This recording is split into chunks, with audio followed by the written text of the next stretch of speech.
بسم الله الرحمن الرحيم الحمد لله والصلاة والسلام على رسول الله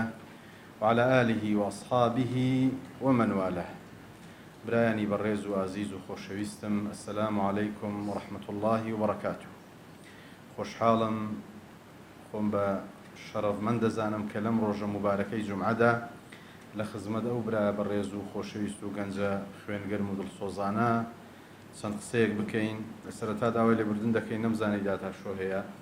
بۆیە هەر بۆم زانی هەر ئاوا محاضەرەیەکی ئاساییە ئینشاءڵڵا با بۆ داهاتووە کە دەرفەت بێ خوا پشتیوان بێ. برایانی بەڕێزم، تەبان بابەتەکەی منیا وا داناوە گەنجی ئیماندار دەبێت چۆن بێ. بە پێویستی دەزانم لە ڕوانگەی فەرمایشتی پێغەمبەری خوا عەلەیهی سەڵات وەسەلام کە دەفەرمێ الدین النەصیحە قلنا لمن قال لله ولرسوله وللمؤمنين. لو ڕوانگەی ئەم فەرمایشتەی پێغەمبەر عەلەیهی سەڵات وەسەلام چەند وەبیرهێنانەوەیەک پێشکەشی ئێوەی بەڕێز و عزیز بکەم بە ئومێدی ئەوەی بتوانین سوودی لێ وەربگری. نازانم ئەوەکە مداخەلات هەیە لە ناوەوەدایان، هەر چۆنە هەر قسە دەکەین و باش ئینشاءڵڵا. طبعا یەکەمین شت کە پێویستە بەڕێستان لێی ئاگادار بن و لێی بێغەم نەبن و چۆن دەڵێ قەدری بزانن ئەو تەمەنە زێڕینەیە کە ئێستا جەنابتان تێیدا. طبعا ئەگەر بێت و تعریفی گەنج بکەین، لەوانەیە هەر کەسە بەنەوەک تعریفی بکە. هەیە لەوانەیە بە عومر لێکی بداتەوە، هەیە لەوانەیە بۆ نمونە بە زۆرێک لە جۆرەکان بە سەلیقا یاخود بە ڕەغبەت یاخود بە دڵ یان بە بڵین بە داهێنان بەو شتانە لێکی بداتەوە. بەڵام گەورەترین دەزمایی ئینسان بەڕاستی عومرەکەیەتی. عومر زۆر زۆر گرنگە بەڕێزانم. عومر تەمەنی ئینسان واللهی لە هەموو سەرۆت و سامانی دنیا بە نرخترە. خۆ ئەگەر بێت و ئینسان ئەوەی لە توانای ئەوەی کە هەیەی لە لایانی مادی لە هەر لایەنەکەەوە بگری بۆی بتوانی یەک دقیقە لە تەمەنی خۆی زیاد بکە ناتوانێت. بۆی بەڕاستی گرنگترین شت کە پێویستە گەنجی موسڵمان ئاگای لێبێ عومر و تەمەنیەتی. عومر و تەمەن زۆر زۆر گرنگە بۆ ئەوەی گەنجی ئینسانی موسڵمان، گەنجی ئیماندار بەڕاستی قەدری بزانێ ئەو عومرەیە کە خوای گەورە پێیدا. قسەیەک هەیە، حکمەتێکی عەرەبیە، دەڵێ من هەر کەسێک یعنی چۆن دەڵێ بیەوێ قەدری خۆشیەکان بزانێ، با بچێ قسە لەگەڵ پیرەمێردێک بکات، قسە لەگەڵ کەسێکی بەتەمەن بکات. بۆیە دڵێن لەیتە الشەباب یعود یوما فأخبره بما فعل المشيب. طبعا فەرمایشتی پێغەمبەرمان عەلەیهی سەڵات وسەلام زۆر هەیە لەسەر ئەو بابەتەی کە حەیاتەک قبل موتیک، شەبابەک قبل هەڕەمیک. طبعا ئەوە زۆر زۆر گرنگە ئینسان کە گەنجە قەدری ئەو گەنجێتی خۆی بزانێ لە چیدا سەرفی دەکات و بۆچی بەکاری دێنێ. ئەو خاڵە زۆر گرنگە و وریا بن و ئاگاتان لەبێ. خاڵێکی تر بەڕێزانم کە دەمەوێ قسەی لەسەر بکەم، جەنابتان الحەمدولله کە خوای گەورە ئەو فەزڵەی پێداون، ئەو نیعمەتەی پێداون کە لەسەر خوان و سفرەی ئیسلام کۆی کردوونەوە، ڕاستی ئێمە خۆمان شارەزاکەین لە دین، لە عیلمی شەرعی بە تایبەتی. یعنی ئەوڕۆ یەک لەو گرفتانەی لە ناو ئێمەی موسڵماندا هەیە بە شێوەیەکی گشتی، نەشارەزاییە لە علومە شەرعیەکان، نەشارەزاییە لە با بڵێن حەڵاڵ و حەرام، نەشارەزاییە لە هەتا لە دین بەڕێزانم. یعنی ئێستا جەنابتان ئەمڕۆ ئەگەر تەماشا بکەن لە سۆشیال میدیا لە ئەو شتانەی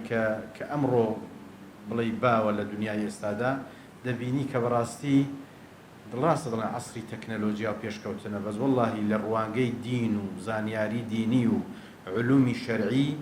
عەسری متەئەخیرینیش نییە، یعنی عەسری دواکەوتنە. تەماشاکە کابرا یعنی کولیە تەواو دەکا، کۆلێج تەواو دەکا، مەبەستم جەنابتان نییە، یعنی ئەو خەڵکانەی کە دوورن لە دین و لە برادەری باش و لەو شتانە، تەماشاکە یعنی دووسێ زمان دەزانێ بەڵام قورئان نازانێ، قورئانی ختم نەکردووە. یعنی سەرەتایی ترین زانیاری نییە دەربارەی مەسەڵەن ئیمان، دەربارەی مەسەڵەن بۆ نمونە ئیسلام، دەربارەی یعنی هەموو شتەکانی دین، یعنی لێی بێ ئاگایە، لێی غافڵە. بۆی بەڕاستی زۆر گرنگە علومی شەرعی لەو تەمەنەی جەنابتاندا زۆر زۆر گرنگە کە بایەخی پێ بدەن دەرسی علومی شەرعی بخوێنن و هیچیش بە ئەوەی مەزانن بۆ نمونە بە ڕێزێکتان زانیاری زیاترە یعنی دەتوانن بە گروپ ئەلحەمدوللا ئێستا بڵێ ئەو وەسایلی ئینتەرنێت و ئەوانە هەیە ئەگەر یەکتریش نەبینن دەتوان لە ڕێی ئۆنلاینەوە لە ڕێی گروپ و وەتساپ و شتانەوە زانیاریەکانی خۆتان وەک چۆن دەڵێ تاوتوێ بکەن تەبادولی بکەن لە نێوان خۆتاندا. طبعا هل يستوي الذين يعلمون والذين لا يعلمون يعني بەڕاستی منتەهای ئەوەیە کە کەسێک زانا بێ و کەسێک نەزان بێ ئایا وەکو یەکە بێگومان وەکو یەک نییە. بۆیە زۆر گرنگە ئینسانی مسلمان و گەنجی بەڕێز لەولایەنە گرنگی بەخۆی بدا. من يريد الله به خيرا يفقهه في الدين کەسێک خوا ئیرادەی خێری پێ بکە شارەزای دەکات لە دین فقه لە دیندا بەڕێزانم ئەوە نییە تۆ چەند کتابێک بخوێنیەوە فتوا بدەی قسە لەسەر هەموو شتێک بکەی. ڕاستی ئەوە زۆرێکە لە فەوزا زۆرێکە لە بێسەروبەری کە ئەمڕۆ دەیبینی لە ناو خەڵکدا باوە لە ناو ینی بۆ نمونە کەسی وا هەیە دەبینی ینی دوو کتابی خوێندۆتەوە کاکە دەڵێ ئەوە حەڵاڵە و حرامە ئەو بینی لە مەجلیسێک بووم کابرایەک فتوای دەدانی سوبحان الله میش ڕۆمزانی ینی مستەوا شتی هەیە بەس کە قسەکانی کردی ئەوە حرامە ئەو حەڵاڵە عین و حائلێک نەکردەوە زانیم بەخوایتمەوە وڵا قسەکانی تەوا گرتم جەنابەت چیش دەکەوێتی وڵا فیتەرم تم چت خوێندووە تی وەڵا مامۆستا قورئانی دەزانم قورئان بەخۆی قورئانە کوتی قورئانی دەزانم یەکتم هەر ئەوەندە یەکتی مامۆستا هەر ئەوەندەیە هەندێک کتابیشم خوێندۆتەوە و گوێژ لە ڕادیۆی دەگرم و تم بەخوا برا بەڕێزم بەوە فتوا نادرێ بەوە پێی ناگوترێ عیلم بەوە پێی ناگوترێ زانیاری بۆی بەڕاستی کارەساتێکی گەورە هەیە لە ناو کۆمەلگای ئێمەی موسڵمان کە وریا نەبین بە ئاگا نەبین بەڕاستی ئێمەش تێی دەکەوین ئێمەش وەک چۆن دەڵێ دەبینە یەکێک لە ئەندامانی ئەو قافڵە بۆیە تا ئەو عمر و تەمەنەمان هەیە تا ئەو توانە و تااقەتەمان هەیە خۆمان شارەزاکەین لە زانستە شەرعیەکە. خاڵێکی تر بەڕاستی کە پێویستە گەنجی موسڵمان زۆر لێ ئاگادار بێ ڕەفاقەتی چێ دەکەی زۆر گرنگە بەڕێزانم وەڵڵاهی نەک بۆ گەنج نەک بۆ منداڵ نەک بۆ پیر بەڵکو بۆ هەموو تەمەنێک ڕەفیق ئەساسە. ڕەفیقی ئینسان شاعیر دەڵێ لا تسل عن المرء وسل عن قرينه فكل قرين بالمقارن يقتدي. پرسیار مەکە لە من وەرە پرسیار لە ڕەفیقەکانم بکە ئەگەر من ڕەفیقم باش بن ئۆتۆماتیکی منیش باش دەبم بە پێچەوانەوە کە خراپ بن منیش خراپ دەبم. واللهی بەڕێزانم یعنی چەند نمونە هەیە لەسەر ئەوەی کە ینی بە حکمی ئەوەی کە بڵێ لە ناو خەڵکو و ماوەیەک مەلایەتیمان کردووانە قەناعەتتان هەبێ خەڵک پرسیاری وا دەکا کارەساتی وای توش بووە بەس لە ڕێی برادەری خراپەوە بەس لە ڕێی ڕەفیقی خراپەوە واللهی تووشی عەرە خواردنەوە بووە تووشی دوور لە جەنابتان تووشی کاری خراپ بووە تووشی تریاک و حەشیشە خواردن بووە بەس لە ڕێی ڕەفیقەوە بەس لە ڕێی برادەرەوە. واللهی چەند حادیسەیە کە بەخۆم تێیدا بووم بەخۆم ئاگام لێ بووە کابرا تووشی خراپترین ئیش بووە و کابراایەکی باشیش بووە ها ئالی مزگەوت بووە جمعە و جەماعەت بووە بەس لە ڕێی برادەرایەتیەوە. بۆیە گوتراوە الصاحب ساحبون ڕەفیق سەحبی ئینسان دەکات صاحب یعنی ڕەفیق چۆن مەسەن تەشبیه لەبێ و ساحیبە هەوا دەباتە دەرێ و ڕای دەشێشێ ڕەفیقیش ئاوایە. ڕەفیقی خراپ ئینسان بەرەو خراپە دەبات بە پێچەوانەوە ڕەفیقی باش ئینسان بەرەو بە شە دەبات. بۆیە زۆر گرنگە هەتا لە فەرمایشتی پێغەمبەر داهاتووە عەلەیهی سەڵات وسەلام دەفەرمێ نمونەی ئینسانی باش ڕەفیقی باش وەکو چوایە وەکو عەتر فرۆشە ئەگەر لێشی نەکڕی بەلایدا بڕۆی بۆنی خۆشت بۆ دێ. خۆ ڕەفیقی خراپ دەڵێ وەکو کەسەی وایە کە ئاسنگەرە کە ئیشەکەش نەکەی بەلایدا بەی جلوبەرگت دەسووتێ پرشکاگرت پێ دەکەوێ. بۆیە زۆر گرنگە بەڕاستی ئێوەی بەڕێز و خۆم پێش جەنابتان بزانین کێ ڕەفیقمانە کێ دۆستمانە کێ لەگەڵ کێ هەستان و دانیشتن دەکەین و پێغەمبەرمان عەلەیهی سەڵات وسەلام دەفەرمێ فەلینظر ئەحەدوکم من یوخالیل تەماشاکەن خیل لەو ڕەفاقەت لەگەڵ چێ دەکا ئینسان زۆر گرنگە با تەماشاکە بۆی بە ئەوە نەڕوات. خاڵێکی تر بەڕاستی گەنجی موسڵمان کە زۆر گرنگە و زۆر پێویستە لەو خاڵە وریا بێ ئەویش خوێندنەوەیە. ئازیزانم خوێندنەوە زۆر گرنگە. خوێندنەوە مەسا هەر یەکێک لە جەنابتان لە قۆناغێکی خوێندندان هەیە زانکۆی تەواو کردووە هەیەوە لە خەریکی خوێندنە هەیە لە بۆ نمونە لە لە قۆناغێکی دواناوەندیە خوێندنەوە یعنی ئەگەر پێناسەیەکی خوێندنەوە بکەین لەوانەیە مەسەن لە جەنابتان پرسم خوێندنەوە چییە؟ خوێندنەوە ینی چییە؟ مەسەن وەکو پرسیارێک هەر ئەوە نییە ئینسان کتابێک بەدەستەوە بگرێ و بڵێ ئەوە کتابە و دەیخوێنمەوە و تەواو.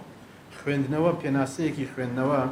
ڕۆژێک گوێم لە محاضەرەیەک بووی شێخ سەلمان عۆدە خوای گەورە ئازادی کا و ئیفراجی بکە تعریفێکی زۆر جوانی خوێندنەوەی کرد. تی خوێندنەوە دەزانن چییە؟ قیراءە هي أن تضيف إلى عقلك ثمرة عقول الآخرين. قسەیەکی زۆر جوانە ئەوەیە تۆ عقلی خەڵکی تر وەرگری بەروبوومی عقلی خەڵکی تر وەرگری کتابێک هەیە دەیخوێنیەوە ئەو کتابە کابرا شەونخوونی پێوە کردووە کابرا عقل و ژیری خۆی بەکارهێناوە کە تۆ دەخوێنیەوە ڕاستەوخۆ ئەو زانست و زانیاریەی کە فڵان کەسە نووسیویەتی شەونخوونی بۆ کردووە تۆ وەری دەگری و ئیزافەی دەکەی بۆ لای عقلی خۆت جوهدی خەڵکی تر نووسەری تر مؤەلیفی تر وەردەگری بۆ زانست و زانیاری خۆتی پێ زیاد دەکەی. خاڵێکی تر بەڕێزانم جەنابتان الحەمدولله عومرتان مناسیبە زۆر گرنگی بە قورئان بدەن.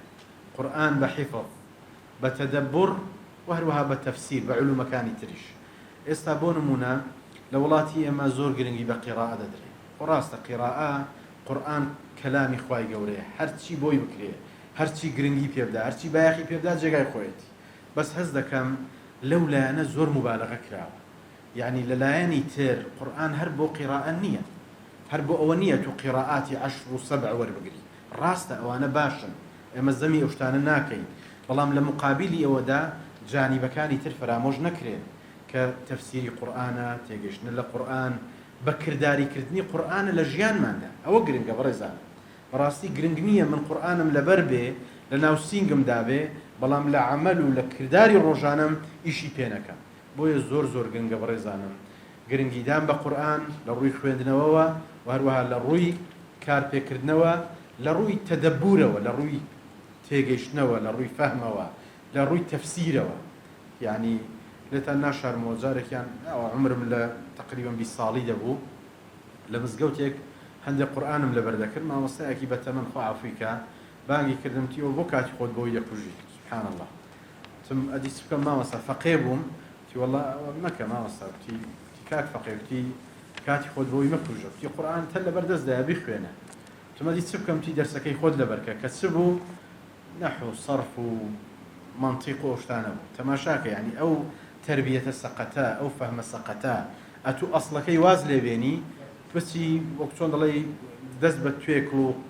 بڵێ وەکو دەڵێ چرک و چاڵی دیکە بگری بەڵام ئەسڵەکەی واز لێبێنی کاکڵەکەی کە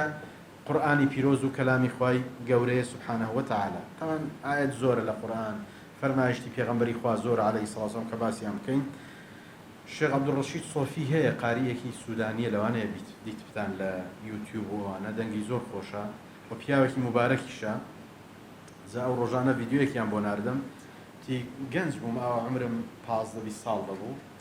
گوتی لە ناو مزگەوتدا بووم کۆمەڵک کتابی ئینگلیزیم هەڵگرتە بوو کتیبابیشم هاتوچۆی دەکرد مراجعەی قورئانی دەکرد تی بانگی کردم تی ئەوە چ دەکەی ئەو کتابانە گوتم وەڵاوە کتابی ئینگلیزینە خۆ فێر دەکەم تی کوڕم وەرە با یەک شتت پێ بڵێم إذا أردت الدنيا فعليك بالقرآن إذا أردت الآخرة فعليك بالقرآن وەرە کوڕم ئەگەر وەرە قورئان لەبەرکە ئەمە ناڵی با زمان نەزانی مانای ئەوە نییە کە زمان نەزانی بەس کە دەتەوێ دنیات دەوێ وەڵڵی ڕێز و حورمەتت دەوێ وەرە قورئان بخوێنە ئەگەر وەرە قورئان لەبەرکە ئەگەر قیامەتت دەوێ هەر وەرە قورئان لەبەرکە. یعنی بە نمونە ینی نمونەکی سادتان بۆ باسکەم قورئان خوێنێکی گەنج هەیە مامۆستا پێشەوە زۆر بەتان دیتوتانەزە خزممانە زوو زوو دێتێرە و لەگەڵی دەستینە جیان دوو جار هێنامانە هەولێر بۆ مزگەوت بۆ نوێشکردنوانە مزگەوتی ڕێگای باغی بەهەشت ڕەمەزانێ و جارێکی هێنامانە مزگەوتی بێراوە زانمە بەستم یعنی دیقەتم دەیە ئەو گەنجە تەبان عومری زۆر کەمە مالی ئەرێ چەندە محەممەد 96 بزانم 96 وانێ تەبان گەنجە دە قەنەعات هەبێ ئەو هەموو عالەمە هاتبوو کابرا لە دووهۆگڕا هاتبوو بەس مامۆستا دەیگو بەس یەک ڕسمت لەگەڵ بکرد ئەو بەهۆی چییە بەڕێزانە بەهۆی وەڵڵی بەرەکەتی ئەو قورئانەیە وەڵڵی گەورەی ئەو قورئانەیە و ئینسانی وا گەورە کرد. یعنی کابرا هاتبوو یعنی والله نەفەرێک وتی مامەسا یەک لە دوعاکانی عمری خۆم کردومە وتمە خوایە دەرفەتم بدەی بە خزمەت ئەو پیاوەی تەماشاکە ڕاستە خوا بەهرەکی پێداوە کە دەنگخۆشیە بەڵام ئەو دەنگخۆشیە بەهۆی چۆیە بەهۆی قورئانەوەیە بەڕێزان بۆیە گرنگیدان بە قورئان بە خوێندنی بە لەبەرکردنی زۆر زۆر گرنگە واللهی قورئان بۆ خوای لەبەرکە قورئان بخوێنە واللهی خوای گەورەت دەکات لە دنیادا لە قیامەتیش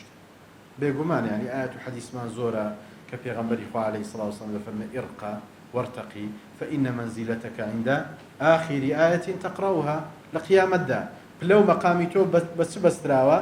لە کۆتا ئاەتدا کە لە دنیادا خوێندوتە مەقامی تۆ لە بەهەشدا لەوێ بۆیە گەورەیی شکۆمەندی ئینسان سەربڵندی ئینسان بەچۆیە بەڕێزانم بەو قورئانەوەیە زۆر ئاگامان لێبێ خاڵێکی تر بەڕێزانم جەنابتان گەنجن لە عومرێکدان لەوانەیە زۆربەتان پرۆسەی هاوسەرگیریتان ئەنجام نەدابێ زۆر خۆتان بپارێزن لە نەزەر تەماشاکردنی ئافرەتی حەرام واللهی گوناهێکە سەرچاوەی هەموو گوناهەکانە شاعیر دەڵێ كل الحوادث مبدأها من النظر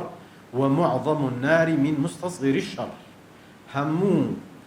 کارە گەورەکان لە کارێکی گچکە پەیدا دەبن ئەو بینایە چەند گەورەوەیە بەیەک دنکەش قارتە دەتوانی بیسووتێنی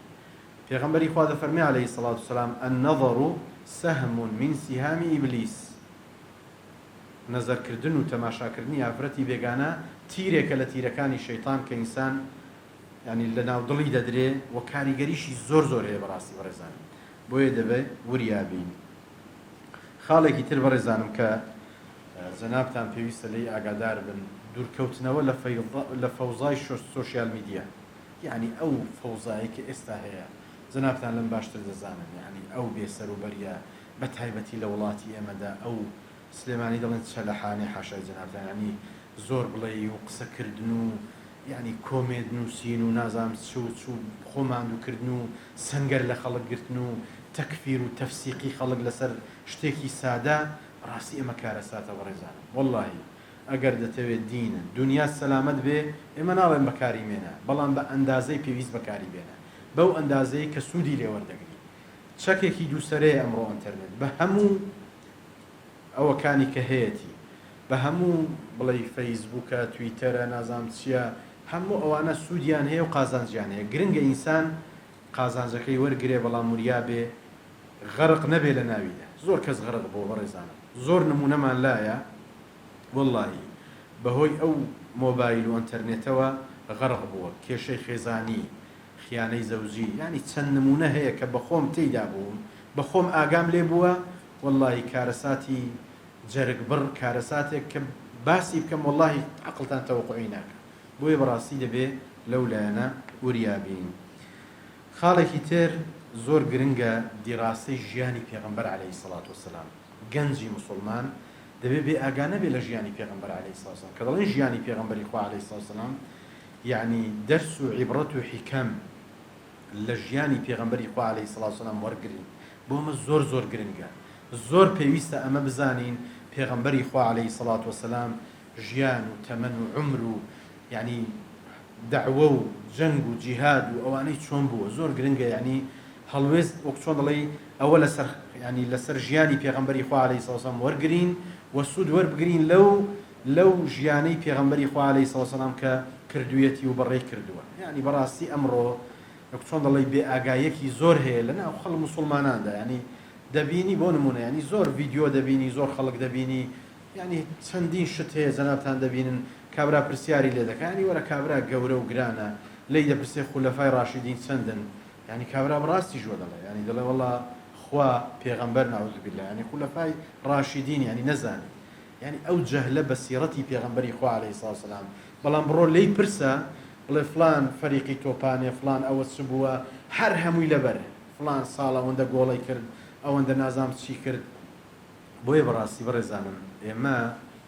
یعنی تەغریب کراوین عەقڵمان فکرمان مێشکمان بیرکردنەوەمان هەڵس و کەوتمان یعنی بەڕاستی هەمووی تەغریب کراوە ئێمە ڕاستە دەڵێن کوردین و کوردایەتی و نازام چ بەس بە ناو بەس بە زمان بەس بە دیکۆر هەندێک جار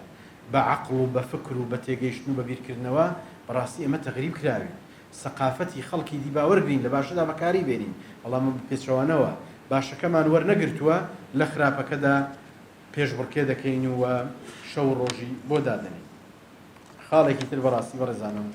ئیستیغلالی فرسەت یعنی چۆن دەڵێ هەلەکانی تەمەن بە تایبەتی ئێستا ئەمەوە بەرەو کۆتایی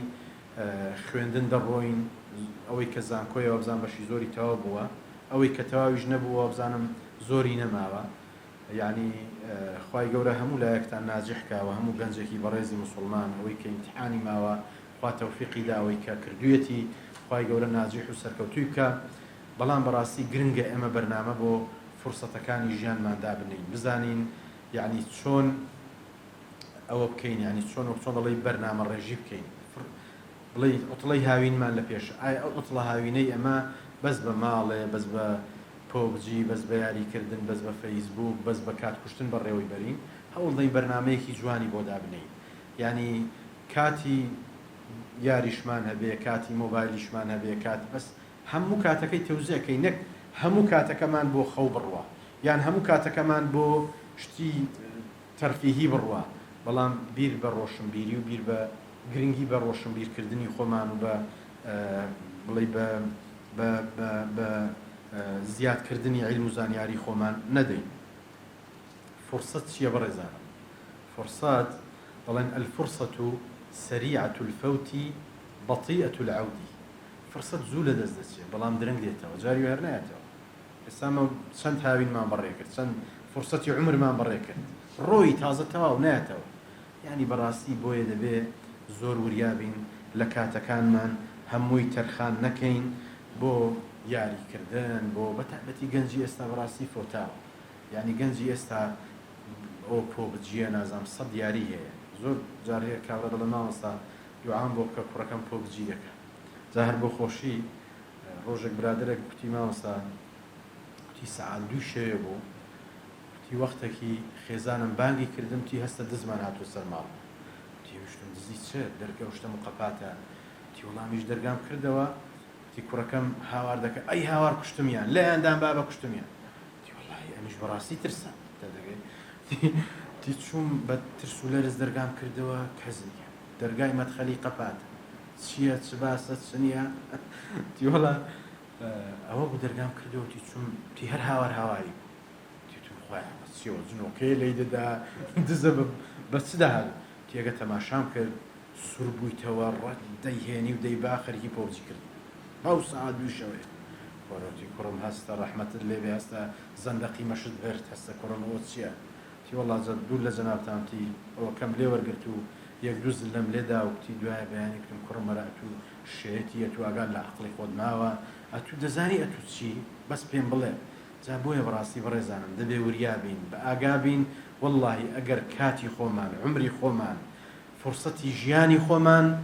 بە هەند وەرنەگرین وەڵڵاهی کاتمان دەڕوا وەڵڵاهی عمرمان دەڕوا وەڵڵاهی لە شتی بێسووددا غەرق دەبین بە خۆشمان نازانین ئاخیرەکەی دەبین ئەو سەرمان سپی بوو ئەها چاومان زەعیف بوو ئەها ناتوانین ئەها پشتمان دێشی ئەها لاقمان دێشی ئەها ئەومان دێشی ئەو نەخۆشیمان لێیە بۆی بەڕاستی دەبێ وریابین و بە ئاگا بین. خاڵێکی تر بەڕاستی بەڕێزانم دەبێ گەنجی مسلمان دەبێ ئێمەی مسلمان بە شێوەیەکی گشتی قودوەی حەسەنە بین بۆ خەڵک یعنی لە ڕێی کردەوەکانمان دین لە لای خەڵک جوان بکەین لە ڕێی تەعاملی ڕۆژانەمان دین لە لای خەڵک جوان بکەین لە ڕوانگەی هەڵسوکەوتمان دین لە لای خەڵک جوان بکەین یعنی ئەو ڕۆژانە چوومە جێگایەک برادرێک کوتی مامۆستا وەڵڵاهی ئەو دوکانم نەسەلامم لێ دەکاوە جیرانم وەڵڵاهی ئەمیش دەمناسی کابرا حاجی فڵان و ئەوە دوایە دەی یەک دوو نەفەری ژوتیان مامۆستا ئەوە تەبیعەتی زۆر ناخۆش یعنی سوبحان الله دەیگوت یعنی هەر کە ئەنەما ئەمە دوژمنین لە تەنیشتێکتی دوایە دوو سێ نەفەری دیکە تیا مامۆستا بڕە قسەی لەگەڵ بکە یعنی تەبیعەتی زۆر ناخۆشە جا کابرا ناوێکیشی هەیە و لەوانەیە مەسەڵەن پێی دەڵێن حاجی و نازام چێ وی بەڕاستی بەڕێزانم ئەوەندەی ئێمەی موسڵمان زوڵممان لەو دینە کردووە بە ناوی مەلایەتی بە ناوی حاجیەتی نازان بە ناوی چ بە ناوی شێخایەتی وەڵڵاهی جوولەکە و دیان ئەوەندە زوڵمیان لەو ئیسلامە نەکردو بۆیە بەڕاستی دەبێ وریابین دەبێ بە ئاگابین ئەگە بەهۆی کردەوەکانمان ئیسلام جوان نەکەین وەڵڵاهی دەبینە بار بەسەر ئەم دینەوە ئیسلام لە لای خەڵک ینی بێزراو دەکەین ئیسلام جوانە بە زوای لێ دەکەین خەڵک دڵە باشە ئەگەر ئەوە دین بێ وەڵا کاکە من ئەو دینم هەر ناوێت کۆتا خاڵ کە دەمەوێت باسی بکەم با کاتان زۆر نەگرم و سەرتان نەشێنم ئەوەیە پەلە نەکەین لەوەی کە وابزانین بووین بە شتێک یعنی بووین بە شتێک ئەنی بەسەم بۆ نمونە گەنجی بەڕێزی وا هەیە دووسە کتاب دەخوێنێتەوە یەک دوو دەورەی علومی شەرعی ئەوە دەکا فتوای دەدا لە هەموو شتێک قسەی دەکا یعنی لە هەموو شتێک چۆن دەڵێ زمانی دەگەڕێ بەڕاستی ئەمە کارەساتە بەڕێزان با تەماشای ئەو عولەما گەورانەی ئیسلام بکەین تەماشای ئەو زانا گەورانەی ئەم دینە بکەین ئەو عمر و عیلم و تەمەنیان هەبوو وەڵی لە زۆربەی پرسیاریان لە کردوتویانە نازان ئێستا ئەم کەلیمەی نازانم لە مقابلی پرسیاردا ڕاستی زۆر کەم بەکاردێ کابرا ینی قسەیەکی هەر تێدا دەکات بەڵێ وەڵا کاکە بەڕەئی من وایە چییە خۆ دین بەڕەئی نییە وەنیە ئیمامی عەلی دەڵێ ئەگەر دین بەڕەئی بێ دەبێ بن خوفی مەسحەکەی نەک سەری خوف لو كان الدين بالرأي لكان باطن الخف أولى بالمسح من ظاهره دين نقل برزانه دين دبي نقل به قال الله قال الرسول صلى الله عليه وسلم دبي ما أو دين أبو خلق باسك نقل رأي خوم نكتيجيشني خوم راسته دكري بون من المجالك لبوارك لبابتك توقسيك دكي موضوعك اشتكى دتواني دو رأي خود بلاي دوشتي خود بلاي بلام تا فرماني خوا وقال الله قال الرسول هبي صلى الله عليه وسلم قسال لشتكاني تردا نكان وبزام اون بس خير الكلام ما قل ودل ومد كم وبير هنا نوبي بو يبرز خوشويست قال نيش ما ذاك انا قصرم يشان دبن داوكارين لخواي جورا خواي تعالى توفيقه مولا كمان بدا ويرمتي من بدا بو بتواني او عمره تمنيك همانا بو خوا سەرفی بکەین لە خزمەت خوا دابین لە خزمەت دینی خوا دابین دووبارە و سێبارە خۆشحاڵ بووم بە خزمەتتان گەیشتم برای بەڕێز و خۆشەویستن و عزیزی ئێمن خوای گەورە پایدارتان بکە خوا موفقتان بکە أقول قولي هذا والسلام عليكم ورحمة الله وبركاته ئێستاژەکە پرسیارێکتان هەبوو ئیزافەیەکتان هەبوو حەز دەکەم سوودتان لێوەربگرین و چۆن جەنابتان گوێتان گر ئەمەش